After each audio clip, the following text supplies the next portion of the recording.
I'm recording from someone else's room right now, and it is way better put together than mine. Like, it kind of makes me think I should get my shit together as long as we are in this situation, because the recording space in your room is nice, has that sort of looking directly across each other thing. And in here, it's the table and shit. yeah, the table and shit. And here I am just looking at just a wall that feels very radio, like it's full of just band name stickers and little bits of art. My room is full of weapons and clothing, and that's good for making like a package for certain, I don't know, religious extremist groups or something, but not I don't know, it doesn't stir the creative soul as much. I've been thinking that my little recording space, otherwise known as the breakfast table, if I got some soundproofing, sort of like the setup that Brian Alvarez has. That's what I think I'm looking for here. We could that'd be pretty cool. You could also get drunk and do quality. kip-ups. I could get drunk and do kip-ups and probably, injure myself horribly in the attempt. And unfortunately, it'd only be funny for Morgan because no one would be able to see it. Well, I don't know, you're generically fit, though, and as a breakdancer, or is it former at this point? I don't know. But as a breakdancer, I can tell you that is definitely in the easier than it looks category of movement. Tell that to Alexa Bliss. Well, yes, that is in fact She's true. in way better shape than I am.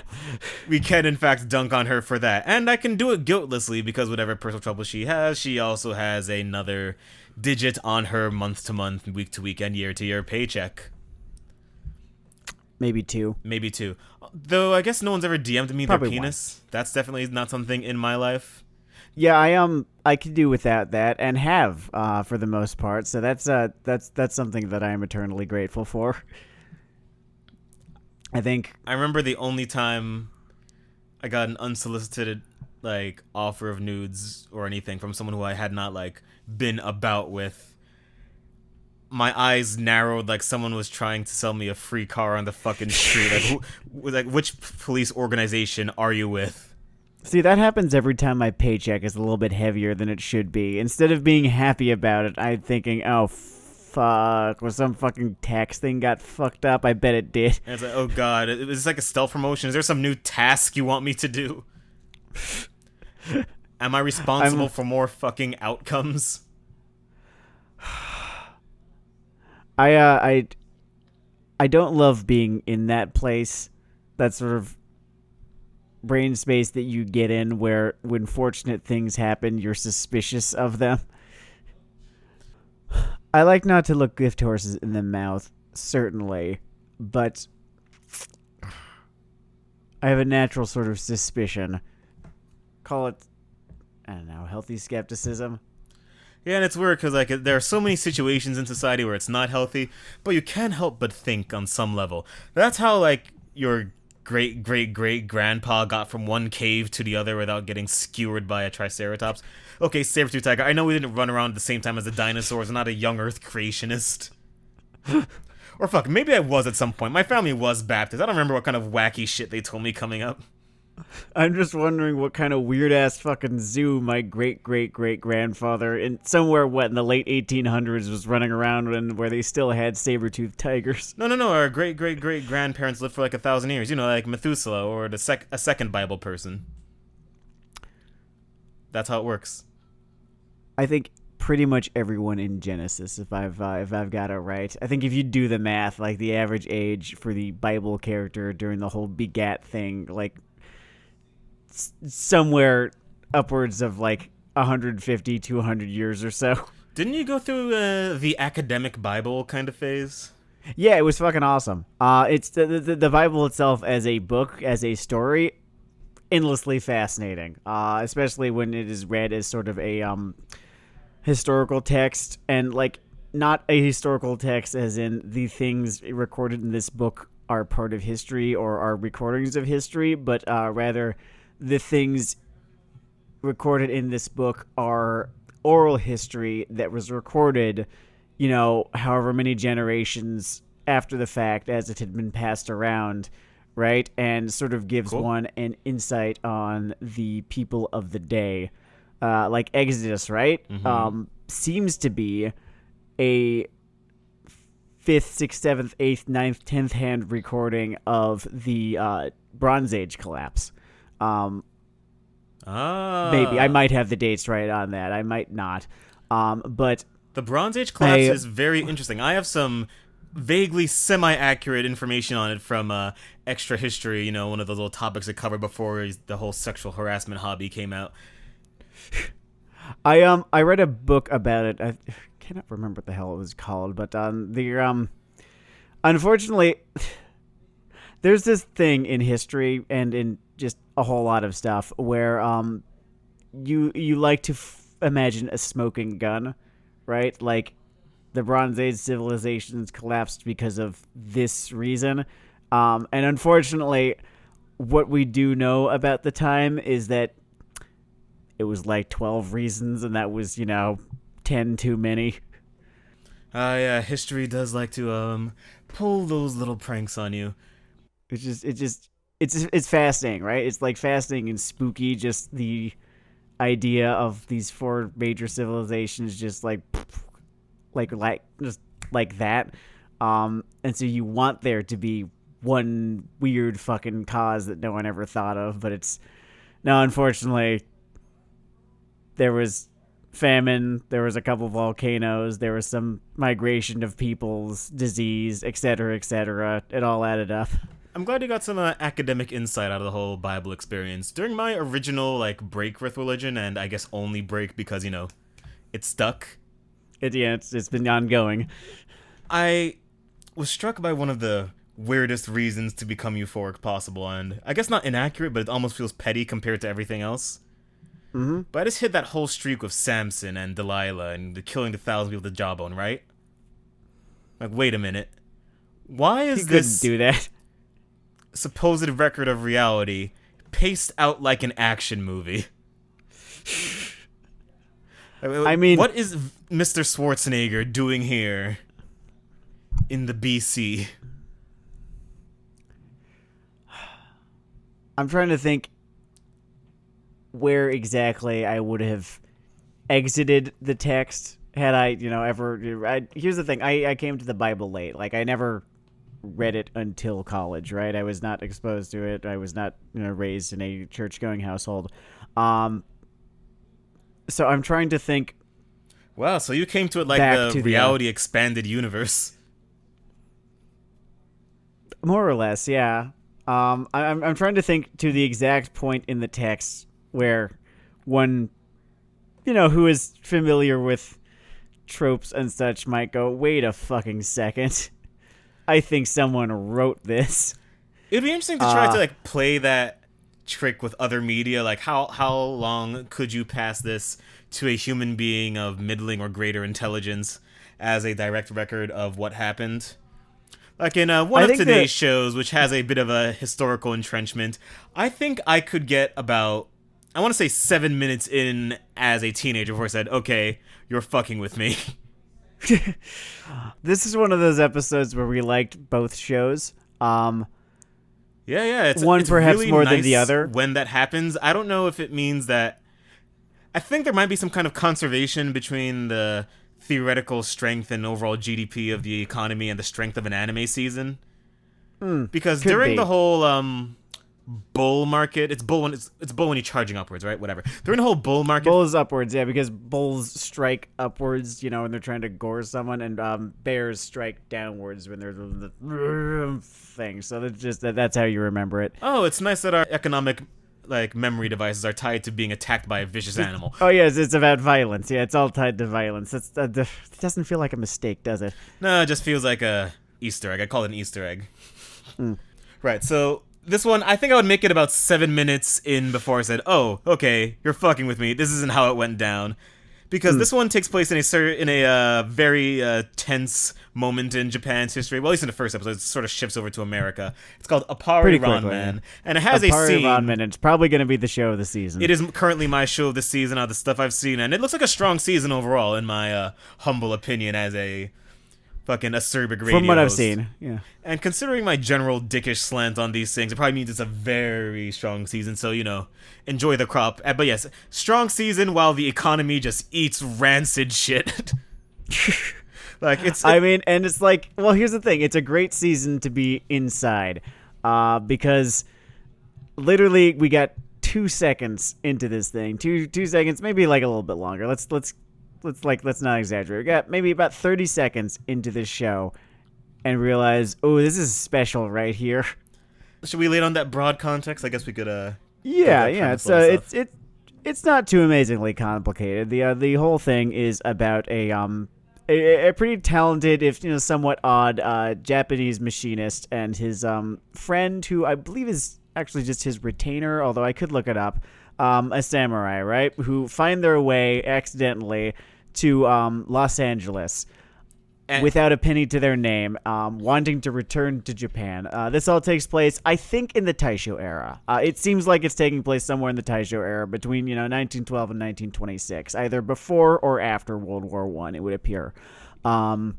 Like just before or just after. And the idea is there's a Grand Prix, a steel ball run style race across the nation to New York. Although cars exist, so it's not horses this time. This time it's cars, so that we can have some fun wacky racer type designs going on and such. And if you were a machinist, it wouldn't really matter if it was horses. Anyway, Nay. and it's like again a pretty simple premise, and they're just,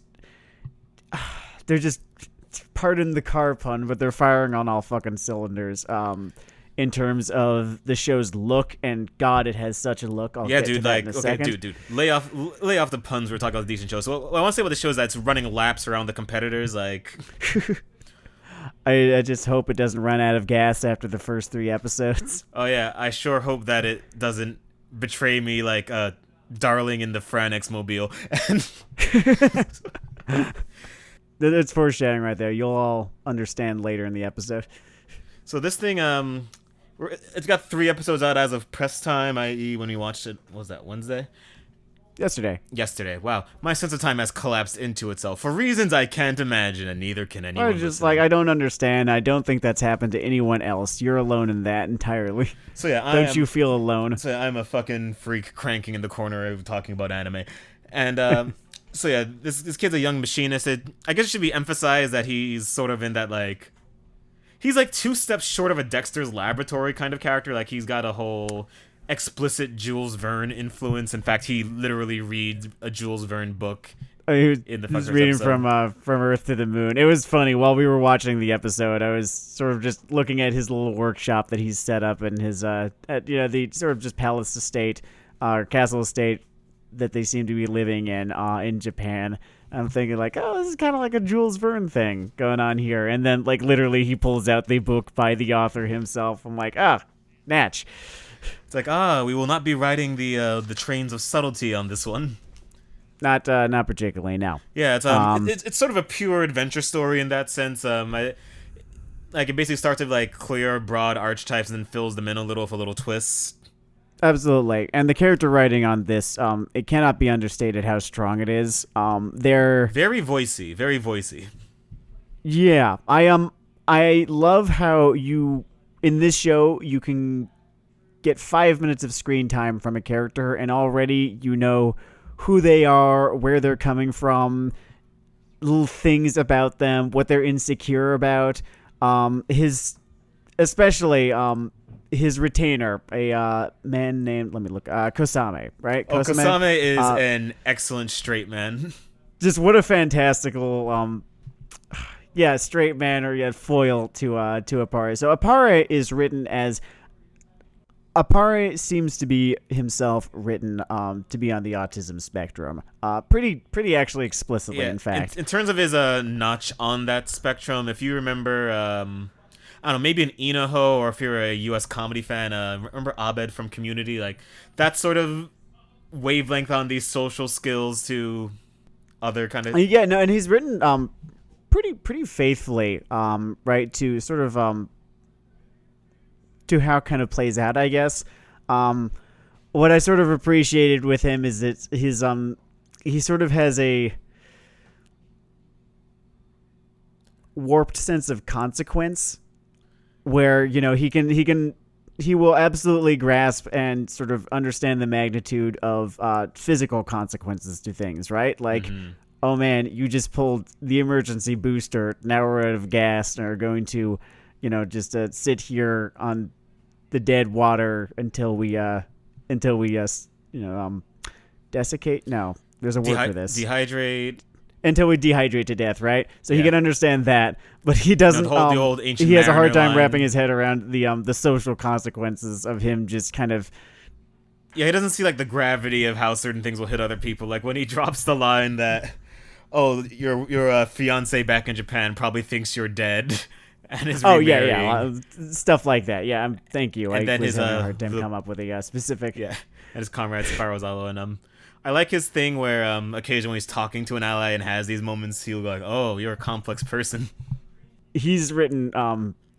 There's one thing that I want to sort of point out is that what happens a lot is you get a character who's sort of a half-written asshole, and sort of people will kind of just take the half-written asshole and kind of be like, oh, he's clearly, written to be on the spectrum, because they don't really know what they're talking about. And sort of what's fun is running into a character who is very clearly written to be on the spectrum and intelligently written to be on the spectrum, intentionally written to be on the spectrum. Like, it's a difference between Appare here and oh, are we searching through a world of shitball characters? Like, okay. And Jotaro Kujo. I was gonna go fucking mean and talk about fucking Bing Bong or something, but that works. Oh, sure. And I mean, like Bing Bong is just a poorly written character who is on the spectrum, right? Written by people who do not understand it and have not done the research. Jotaro, right, is just, kind of a prick, and fans sort of read him the way that they did, and fans just decided that the Clint Eastwood routine means autistic spectrum disorder, which I'm not sure that's how that fucking works. It's a very holistic reading of the character, to be certain, and Araki was like, yeah, okay, whatever.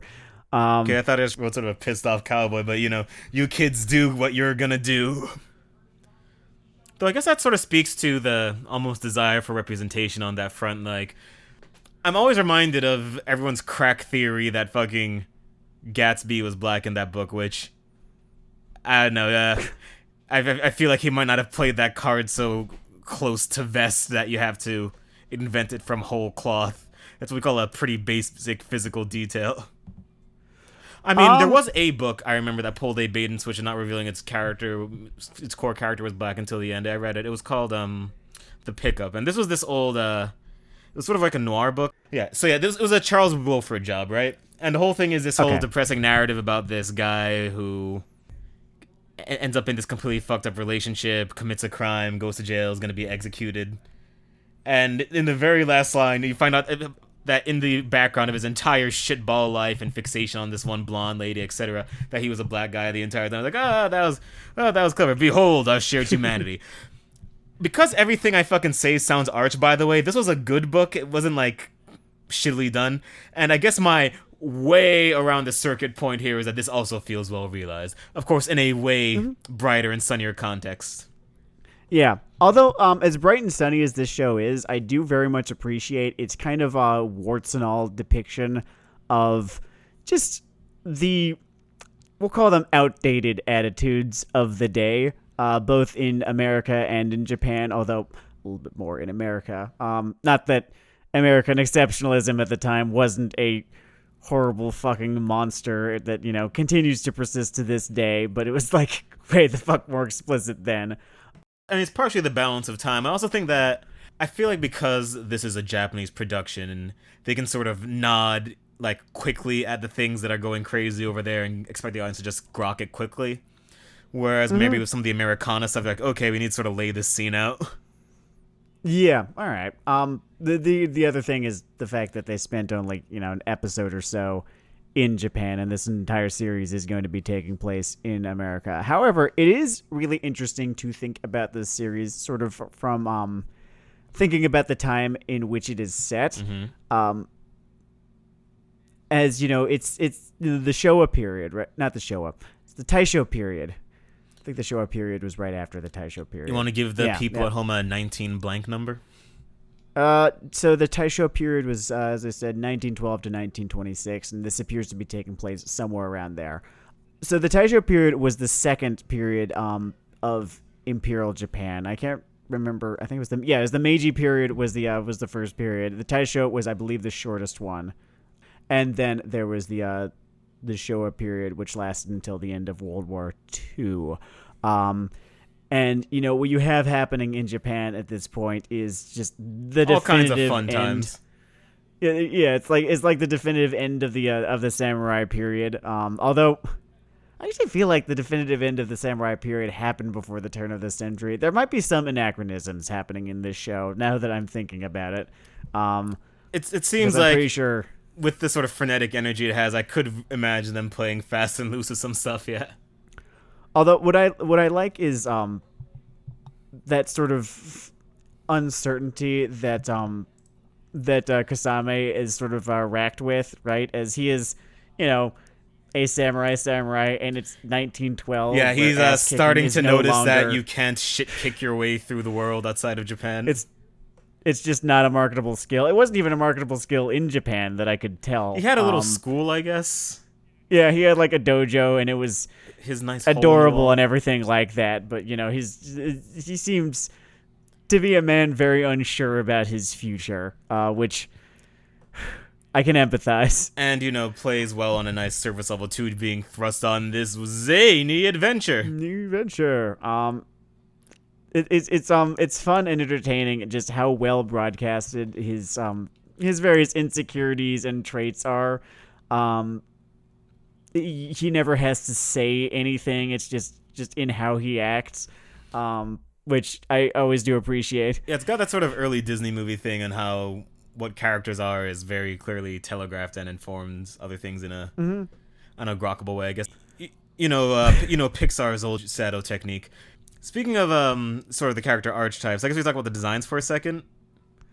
The designs are great. The designs are great. Like we always talk about this expression "closest without going over," like going as far as you can without the thing breaking. Real fucking close. The fucking thing was at 18 and said "hit me," and yeah, no, it was at 19 and said "hit me," and they must have been fucking drew a 2, blackmailing the dealer or something, because it landed in a good place. In fact, I can only think of one element of these like explosive character designs where I look at it, I think it's too much, which is, and I know it makes me a crazy person, I'm fixated on this as I stare at them, but on the main character's face, he has these things on the corners of his lips. I can't decide if that's like lipstick or blood or spirit. I'm really not sure what it is. What's going on there? Maybe he's a clown. Like, I have in his off absolutely no time. idea what to make of it. Like if you look up, you know, a picture of the the release key visuals, whatever the fuck you call them, of this series, you'll see the main character's Appare's character design, and it's a lot, and I'm fine with most of it, but I'm just absolutely confounded by the little things on the corners of his mouth. I don't know what they are or what they're supposed to be. If it's just like a stylistic thing, then like, sure. I don't know. Maybe my ignorance is showing. Maybe they are a thing, and I just have no idea what I'm talking about. Oh yeah. Maybe like this is finally the act of bigotry that forces people to put an end to us. No, I just want to know if this is a thing, and then tell me. That's it. I want to know. Can you show me? But what I do love about his and pretty much everyone else's character design, because this is a big sort of multinational, that's the word, multinational cast. Oh yeah, so far we have, within the first 3 episodes, we have, obviously there's an American because it's in fucking America. There's an American, you have there our is 2 Japanese guys, there is one from Japan, one from France. We're literally just missing Argo Golsky at this point. We've just got the cast of G Gundam. Oh, and I will be ready for that. Do you remember the like French it could happen. pilot on G Gundam wielded like a sword that shot roses? It's the sword that shot roses, and he had like the fucking Napoleon hat on his gun. Yeah. That show was dumb. It's like someone who... It's amazing seeing like a world tour as written by someone who... Ignorant isn't the word, but like did not really pursue knowledge of the world past high school. I love it, like, because that show and this one, especially this one, everyone seems to be from the Street Fighter version of their country. Yeah, I can see the Turbo Impact influence on this one here. They really go for it. Part of me almost wishes that a Jamaican guy would slip into this so I could see what would come out of that. A guy might come out in a fucking cloud of smoke. I would not be quite sure how to react to that. I think I'd let you react first, and then I'd sort of just, kind of half-heartedly copy your reaction. That's a good strategy. On the other hand, it's 2020, so I suggest you get offended on my behalf. And that'll just give us all something to do. Like, really liven up the weekend, you know? Or... I'm Sam. Or I could adopt I want to wait and keep see my approach. job and friends. By the way, I know we're talking about like a sort of frenetic mix of elements here, and it does have that, but surprisingly, it actually has a good sense of how quickly to dole these out. Yeah, absolutely. It's paced amazingly well. I felt I never felt as though it was like dragging in any place or like kind of pushing forward without me knowing what the fuck's going on. That's an issue that I think the next show that we're going to talk about has, is that like I felt somewhat left in the dust some of the time. Clarity matters for something, and what's the thing they would say in a fucking art school? When you want something to feel chaotic, you have to be in control. Yeah, I never heard that saying. I like it though. It's not so much a saying as a sentiment, and I don't know, maybe it was my old creative problem in a way, but just kidding. I was born perfect. It's fantastic. There was no problems, never. Hold on, I'm gonna do a backflip in this room right now. Well, this is Dan's, right? It's got the floor space. Doesn't the floor space? I actually can do one. Oh, that's very important information for this racing anime Dennard review. can do backflips. That's vital you data. need to know that for the context. It's important. Yeah. It seems to be implied that the guy in the fucking green Joker suit can do backflips in this one. Could be. From the information that we've been able to glean from the OP. So when Sam talks about everyone being from like the Street Fighter version of their country, right? There's a Native American kid too. Oh yeah, we've got the whole. I'm not sure that I should be touching that one. I don't feel too amazingly like qualified to discuss if his character design, or perhaps their or even her character design. They're like they keep reacting to being called a little boy. Almost as though they're being misgendered. I'm not entirely sure. I guess it remains to be seen. We're already we are only 3 episodes in. So they can pull all kinds of wackadoo shit. We'll see where they card that one. But when I was talking about the Street Fighter thing, the French guy in particular is part of a international conglomerate called BNW. Wink nudge, wink wink, nudgeu nudgeu. So maybe he's from Alsace. Oh, he has this great French bulldog. It's great. It's a little fucking like gremlin. It barks. Yeah. I don't know if it has a name. I think it probably does, and I just missed it. He also has this attendant / implied sibling, or... I think it was mentioned that she's sort of his chaperone and is the daughter of one of the higher-ranking family servants, something like that. And there's a fun thing where she doesn't really seem to be taking all this too seriously. She pretty much jacks a Segway. Well, yeah, they're like stupid rich. He's doing this, because it pleases him. Life without consequences is really something else, isn't it, darling? I think it was mentioned right before he was introduced that he had just rented out an entire wharf's worth of warehouses and told, the landlord that, quote, I don't care what it costs. So, like, that's the character that we're being introduced to here. Yeah. Just slinging around life-changing sums of money, and they're doing a lot of early build of this one character, God, what was her name? Xiaolin, I believe? I think it was Xiaoli. I don't think there was a consonant at the end.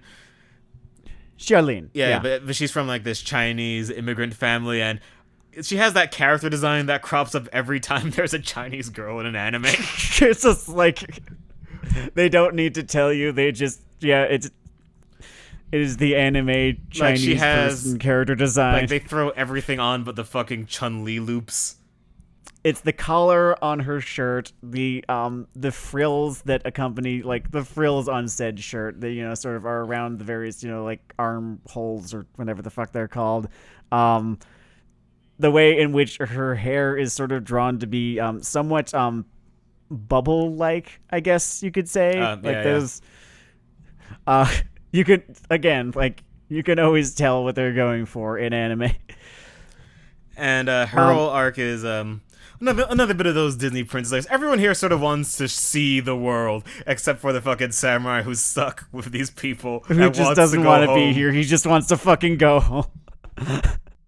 And I do really appreciate that character archetype. Just the character who is on a grand adventure and has absolutely no desire to be on a grand adventure. It is quite relatable. When it comes to Xiaoli, I remember there was one scene that tickled me because there's something wrong with me, where she sort of set back in her dream because the guy who runs her auto team won't take woman racers. People let her be a mechanic. Oh yeah, and it's I just thought, wow, they went for the sexism before the racism thing. This is the most woke as fuck auto shop in 1910s America. I'm like wondering. I'm going back to my fucking like social studies, you know, from like high school. I'm trying to think of like, okay, who, like in 1920. Let's say this is 1920. Who did American males hate more? Did they hate Chinese people more? Or did they hate women more? That's a great research paper question. Like, I would give that to a high school student and ask them to pick those two forces to the death. You could turn it into a fucking position paper. Just a horrible, horrible position paper. Great. Fuck it, debate team. This is why they don't let me run debate teams. I think suffrage came, you know, a couple years after this, right? Like sometime in the 1920s. Have I got it right? I feel like it was in the 1920s. Like the suffrage movement had a whole lot to do with the temperance movement. And so, you know, like... Oh, I imagine that the block got a little hot on that one, huh? I remember it came, like, way the fuck later in the United States than it did in, like, most of the rest of the world. It's like, we're number one, guys. Yeah, we really like claiming that statistic. It's a habit. Nation, too. It's a hobby. It's a whole method. Oh, a weird fact. I think it was Switzerland was the last nation. It was like Switzerland, Austria, one of those Central European nations was the last country to grant universal women's suffrage in, like, I want to say it was the 60s. Are you saying they were neutral on the matter? They definitely did not, like, take a side until, you know, forced to. Oh, man. Don't worry, we love our Swiss viewers, listeners, whatever. All three of you. I definitely like how they do the races, the way that it's directed. It looks great. I keep abusing the word booking because I watch too much fucking wrestling, but I like the construction of the races we've seen so far. Oh, so one thing, I might have a little bit of bias here for this show, as for a really strange kind of backwards ass and kind of dumb reason. I really absolutely love stories about a large cast of characters, specifically in a big race, and just sort of how the different types of kind of insane that you have to be in order to want to do this. Oh, are you one of the 3 humans who enjoyed Rat Race? Are you a Baja man? I mean, I liked it well enough. It was a remake of It's a Mad, Mad, Mad, Mad World from the 60s, which was also very good. I think David Niven was in that one, or am I thinking the Pink Panther? I mean, he was definitely in the Pink Panther. I think he might have been in It's a Mad, Mad, Mad, Mad World too. No, here's the thing. The reason I enjoy this trope, and like it's a rare one, right? There's only so many stories about this sort of thing. Is not because of the long and drawn out and completely fucking arbitrary podcast sequence from Star Wars Episode 1, but because of the video game based on it. Oh man, which Pod was Racer, that awesome. thing was one of the shit. Best fucking releases for the N64, and I sunk so many hours of my young life into it. I think it's actually getting re-released on PlayStation and like the Switch or whatever, so like, yeah man, I just got $1,200. Dude, going to an arcade in your youth walking in a normal child, walking by the machine, just reach into your fucking pocket, take out your Rite Aid sunglasses, and ask who's ready to eat some dust. So, and like one of the fun things about that game is that you can, occasionally just throw taunts and such, from your pod racer, and every character, would have in Huttese, of course, a little voice clip that plays whenever they, hit a wall or died or something like that. And half the time, whenever they died, they'd laugh. So I just sort of had to figure, oh, so all of you are out of your goddamn minds, because you sort of have to be in order to do this, willingly. So with that in mind, I sort of became enamored of the story about a whole bunch of really colorful mad people doing this horribly dangerous thing for maybe a reward that's not going to even be worth it. Yeah, it seems like a really colorful way of committing suicide. The ropes are played out, the bullet's been done, everyone's jumped off of everything but a transcontinental race.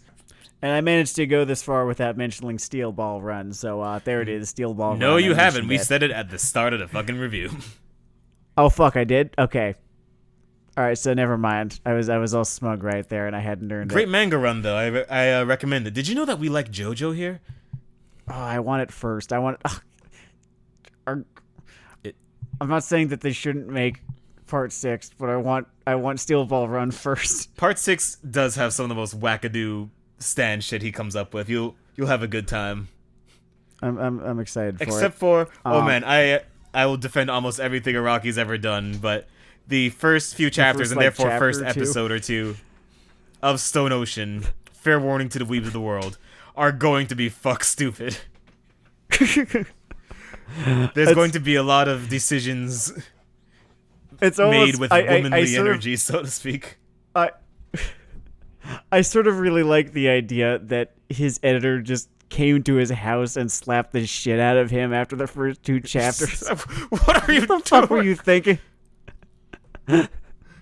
Because that is another little trope, vignette, whatever you want to call it, that I hold very dear in my head, is the angry editor showing up at the writer's door and slapping the shit out of them. Oh yeah, dude, we've written 2 spec comedies together and you've pulled that one twice. I love it. I just think it's so fucking funny. I love the idea of the beleaguered editor having to put up with the shitbag writer's bullshit. Yeah, I imagine. And then deciding that they're not going to. I imagine that happened to 1 or 2 writers in either A1 or Trigger after the Darling and the Fran XXX. And speaking of shitting on that one show because I'll stop when I'm dead, we have a Trigger show on the docket.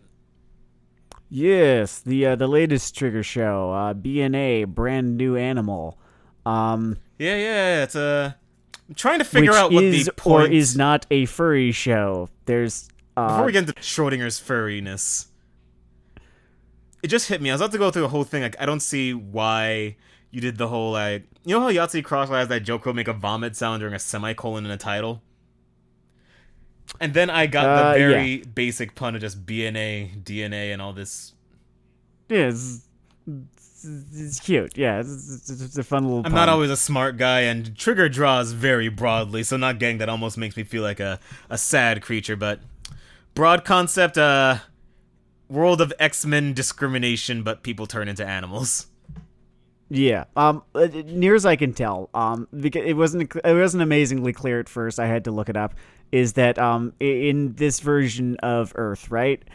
There's just a race of animal people who have always been, near as I can tell, or near as I've read, the earth and the always trees. Been and have just sort of been outed, I guess, to the world as having existed, and the world reacted, not great to this. So they have their own city called Anima City, which, I don't know, I've been around enough Final Fantasy in my life where it does not come across as like a portmanteau of animal and city. It just comes across as anima. My favorite of those, by the way, like all the anima, aeons, whatever things, was there was one called Yojimbo in Final Fantasy X that you could pay money for him to clean up for you. And that is one of the best currency sinks anyone has ever come up with in a video game. I remember playing Final Fantasy X, and playing the summoner. Yuna, right? Yeah, she was the summoner, right? And then like summoning the wrath of 10 different gods against this one shitty little fucking like miniature, 15-foot tall mecha or whatever, right? It's not like someone's it's not even that BMW. amazingly. It's like someone's BMW and like 10 different fucking gods couldn't get the job done. Level scaling is great. Against this fucking thing, but I'm getting off topics. The pros of this show, right? Oh, and like it's a mystery. It's a kind of crime mystery sort of thing. The main character is recently, she has recently discovered that she is a beastkin, whatever. There's this translation whole stuff almost coming out kind of thing going, or there sort of isn't because or there's not. Okay, well we'll get to that. Hold on, I want to hold off. I want to tackle the pros before we get to the cons because because we did overall enjoy this one, and I think it's going places. Yeah, I did like it. It has a lot of Trigger's usual strengths in terms of so we're just full on in the pros now. I'm just going into it, but everything is very distinct in terms of style. Like it doesn't look like a copy paste of one of their old shows, but definitely has a lot of the sort of tricks they like to use from the Dead Leaves director. I always forget his name, but we directed like Dead Leaves, Kill la Kill, all that business. Give me 1 sec. I've actually got the Wikipedia page open for this. Yoshinari. I believe that's or at least that's one for this series. I don't think he was actually involved. Oh wait, yeah, this one is this guy was more involved in Gurren Lagann and Little Witch Academia. Again, two other things known for how they look. Kazuki Nakashima. Yeah. Yes. I guess they all share a little black book. This is a really fucking good looking show. It loves its reds and blues above all else. And it makes for a fun, really kind of like noir-ish, cyberpunk-ish kind of Oh yeah, it's got that aesthetic. magenta neon thing that's very in right now, and it does it well. Exactly, yeah. I'm into that. Like the character design. It's got that thing where when there's a fight, you lean in because you're gonna see some nice shots. Oh yeah, it's got like that thing that I'm always fucking saying, where like whenever there's violence that occurs, it's got fucking weight to it. Like you kind of fucking believe every time a fucking punch lands, and you kind of feel that that happens, right? I'm pretty into that. I like that there is a Sphinx cat person. I like Sphinx the cats mayor a whole starts lot. out looking like fucking Cassandra Nova from the X-Men, which makes her look very trustworthy. It doesn't telegraph anything they're probably gonna do with the plot. It makes me a little bit suspicious because I saw her character, I saw her delivering her lines, and she's a Sphinx cat person, and as I was saying, I fucking love those things. Yeah. They're so fucking ugly.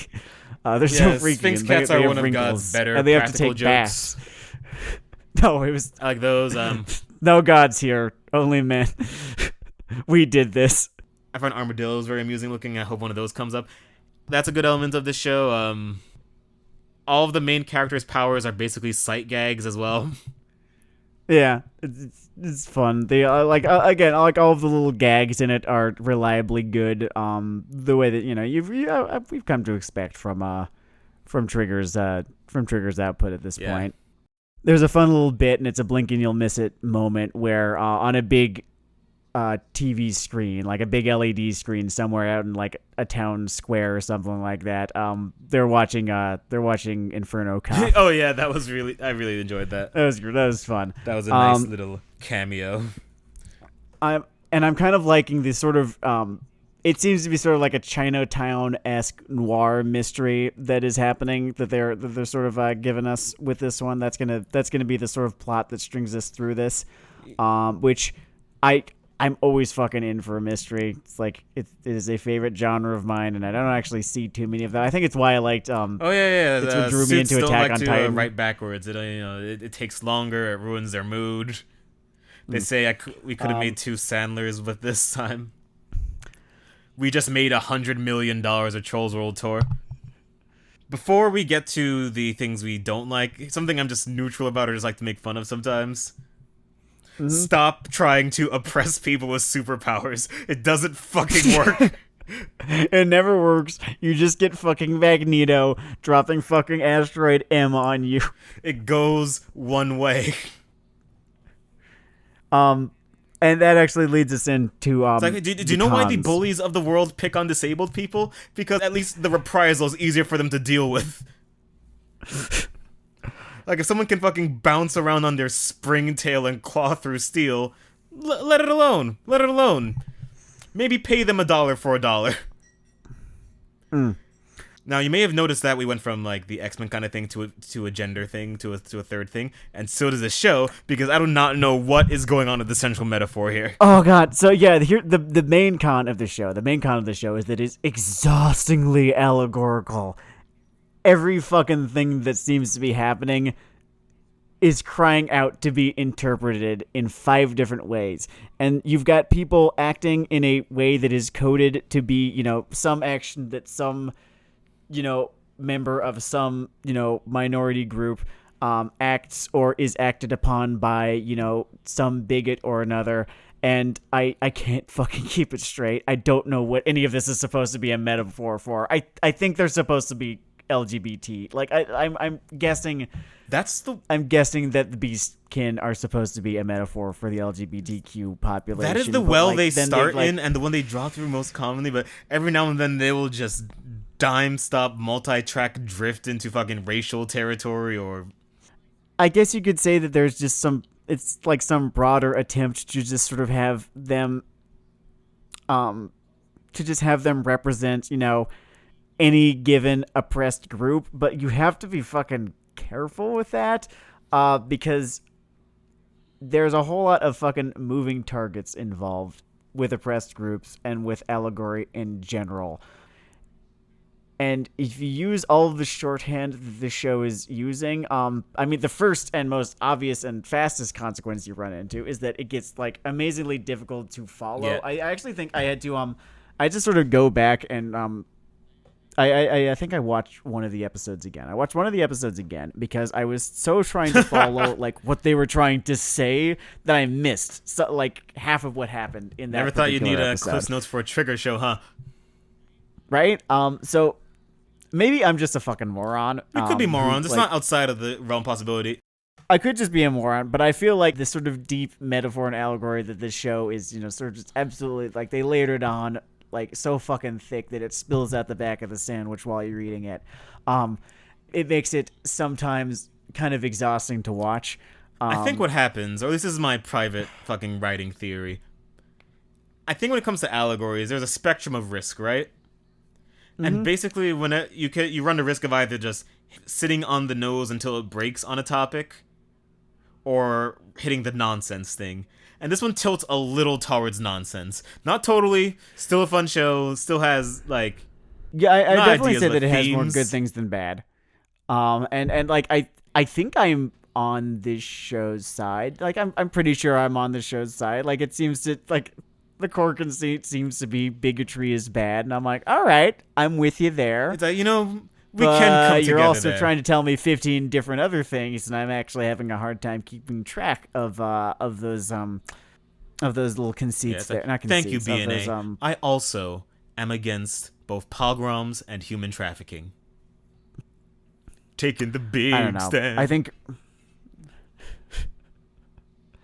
like, I'm not going to say that this series is trying to score cheap heat or anything like that. No, like. This is an appropriate time in history for a show like this. Yeah, it just keeps fucking happening. Unfortunately, every time in history is an appropriate time for a show like this. Yeah. I think what I would much rather preferred is if, like, they've got 12 different things they're trying to say. If they stuck to, like, 3. If they stuck to 3 for this show, and focused on those things, right? And did not code everything to be everything. Like, every single line of dialogue, it feels like, in this show, is coded one of 12 different ways to sort of evoke one of 12 different real-world things and problems and, feelings and sentiments, right? And that is what makes it so confusing for me, at the very least, to follow. Yeah, there's a real kaleidoscope of meaning thing happened, and I know how it fucking happened. I know why it's like this. Do you know why it's like this? It's Why's you and me. It's our fucking fault. Because every time we watch a Trigger show, it's like, look at the sugar kid in the back, and now they're here seething in terror saying, this show has meaning. It's saying things. You hear me, you fucks? It's saying all the things. This is literature. It's saying 15 things. And we blink at them twice, and then say, heh, fight scene key animation, go burr. And that's what worries me about this show, right? Is that this show, it's about things, and A and T in about things are capitalized here. It is a show that is about things, and that worries me because the last time Trigger made a show that was about things, it ended up in space. Doing like dumbass Gurren Lagann shit, and everyone felt betrayed, and it was stupid, and it was remembered as one of the biggest fucking like I have seldom fucking seen log plume drops in quality. I've seldom seen a cock up like that. Like they opened with fucking Ava X Never Let Me Go and ended with like someone giving a third-hand description of the endings of Ava and Gurren Lagann after 3 shots of absinthe. It's and like, then they started doing kip-ups. I'm trying to trace a line from Gurren Lagann, right? Still getting X, but we're it's the granddaddy, right? It's like it all comes from there, and of course even further back from Evangelion. So we have to sort of trace a line through those, right? From Gurren Lagann in this point, or in this case, to Kill la Kill, and Gurren Lagann and Kill la Kill seem to have worked for the same reasons. They did a few things differently in Kill la Kill than they did with Gurren Lagann, but I think the main takeaway is that everything was just kind of so fucking nuts in both series. It's kind of what helped them work. It's kind of what helped them both work as well as they did. Noise rock. On the record, I love both shows. I know few people like really do not like Gurren Lagann or Kill la Kill, and I respect them for their opinions. And when the Holy War ends, the children and the women will be spared. I've never quite understood. Well, I understand there are a few things that I can understand about not liking Kill la Kill. I don't understand why anyone doesn't like Gurren Lagann. I don't know. Haven't you ever woken up and thought, man, fun sucks.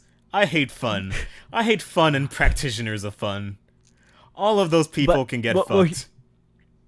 Well, here's the thing. Gurren Lagann and Kill la Kill worked for the same reasons, and then they tried to get Darling in the Franxx to work for that same reason, but you can't because you started in a completely different gear. In a completely different place. You were acting like you were going to a completely different place, and so I'm thinking like, all right, we'll go there. And then they just went back to Gurren Lagann and Kill la Kill. And we're thinking, oh, I'm sorry. This is like this. You can't just do that. Hey, you kids know Quentin Tarantino, right? You enjoy your Quentin Tarantino. You know, 2 of his most successful films, Kill Bill Volume 1 and Kill Bill Volume 2, some similar strengths there because they're, direct sequels to each other. Mm-hmm. If he had just walked that energy right into fucking Once Upon a Time in Hollywood, and they just started the fucking sword fights. I think, and the other thing, and it kind of goes back to what I was originally saying about, this show being about things, is that... Exclamation point.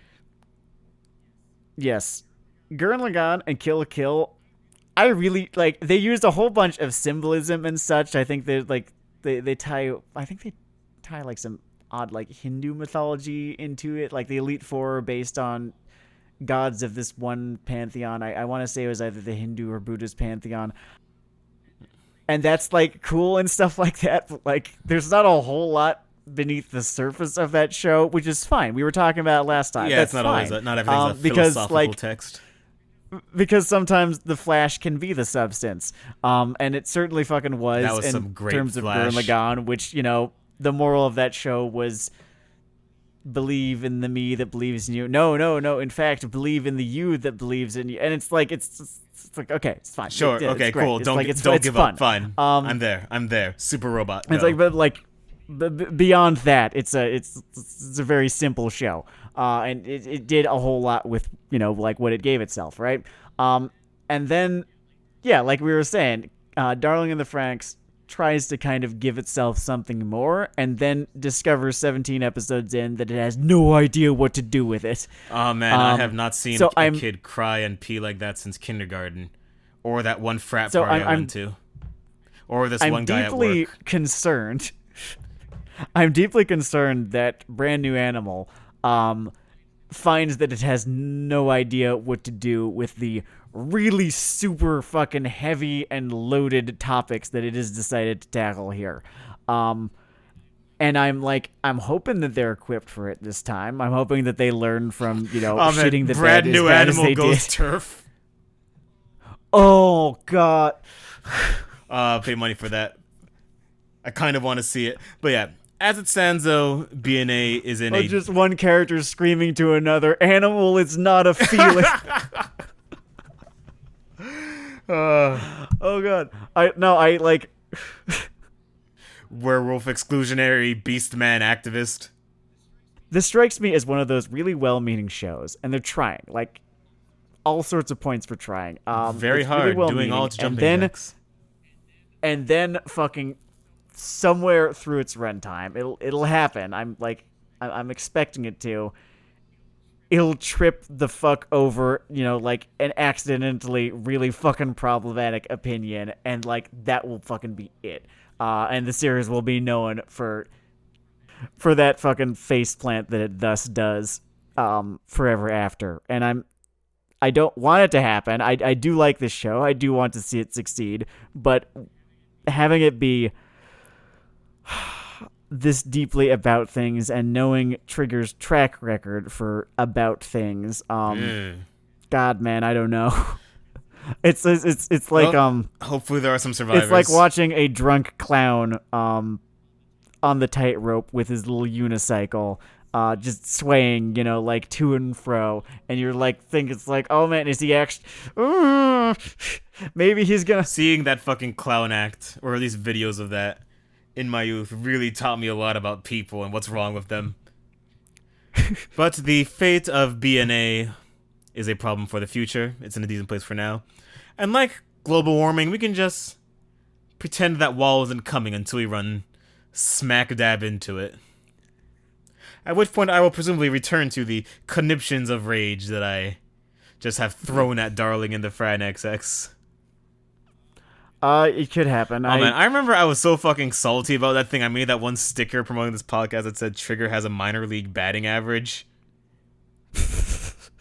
God. Which is, while ruthless, one of my favorite burns I've ever come up with. But we still love you.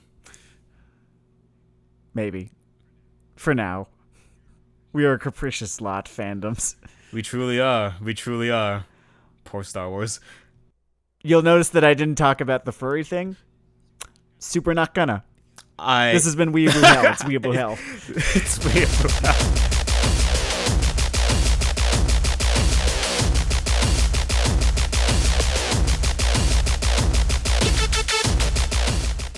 So two furries walk into a bar, right?